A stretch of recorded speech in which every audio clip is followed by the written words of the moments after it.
Chief Meteorologist Maclovio Perez, and like I tell everybody, my friends call me Mac, so hopefully we'll be sharing the summertime and several years here doing weather for you.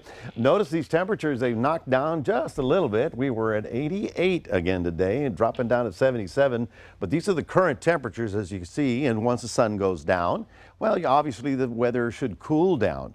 Thing is, beginning, let's see, this weekend, we start with daylight savings time, so we're going to get a lot more sunshine much later in the afternoon. This afternoon, the winds are blowing pretty strong, up to 25 miles an hour in some spots.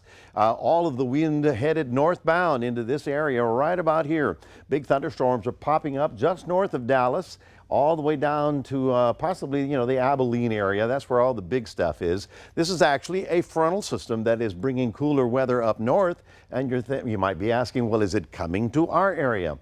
No, that's the short answer. There you can see how we're in the 70s and it's warm and humid all the way from our area up to about maybe Waco. And then the temperatures drop into the 50s, believe it or not. They're having some nice cool weather. Of course, those big thunderstorms up there. You can even see how the temperatures right here are dropping with the falling rain. Isn't that interesting? So again, we're on the warm, windy side, not even close to any of that activity. The rest of the country, well, it's still winter out there, believe it or not. We're the only ones that have sort of jumped forward about a month and a half into this kind of weather. Now, Future Tracker will bring us back the cloud cover overnight. You'll see it right about there. We may have some fog. There's the line of up north, and I'm waiting for the big event. The big event is going to be over the weekend when we finally see a frontal system arrive. Now, speaking of the weekend, this is really important. We're jumping forward in daylight saving time. So it's spring forward, Saturday night or Sunday morning, turn the clocks ahead 1 hour. Because if you don't do that, you'll be late for church on Sunday and you're going to get in trouble with the pastor on that one.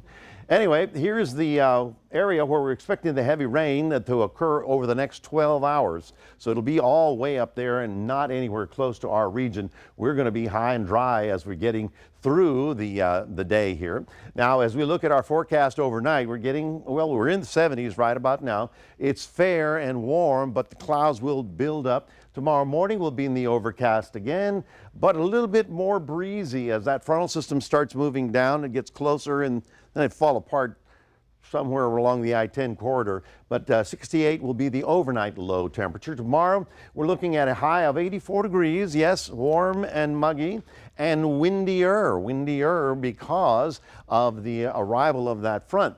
The better deal, this is the good one. Don't forget daylight saving time.